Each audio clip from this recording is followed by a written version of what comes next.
Hi guys, welcome back to my channel. మొన్న డ్వాక్రా వాళ్ళకి మీటింగ్ ఉందంటే వెళ్ళాము. అక్కడైతే మీటింగ్ అయ్యేసరికి చాలా లేట్ అయిపోయింది. మేము బయటకు వచ్చేసరికి 5:30 అంటే ఇప్పుడు చీకటి పడిపోతుంది కదా. ఆ చీకట్లో రావడానికైతే మాకు చాలా భయం వేసింది.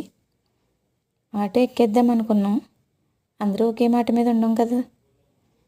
కొంతమంది ఆటో అంటే, కొంతమంది దగ్గరే కదా నడిచి వెళ్ళిపోదామంటే, అలా అనుకుని ఇంక సరే నడిచి వెళ్ళిపోదాం సరదాగా అని నడిచి వస్తుంటే ఇంక అలా చీకటి పడిపోయింది. మేము వచ్చేసరికి 1/2 అవర్ అయ్యింది.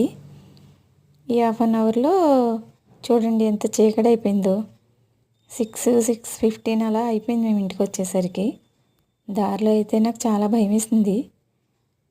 సెల్ లైట్ వేసుకొని అలా వచ్చాము. ఎలా అయితే బాగానే వచ్చేసామండి, సరదాగా నడుచుకుంటూ.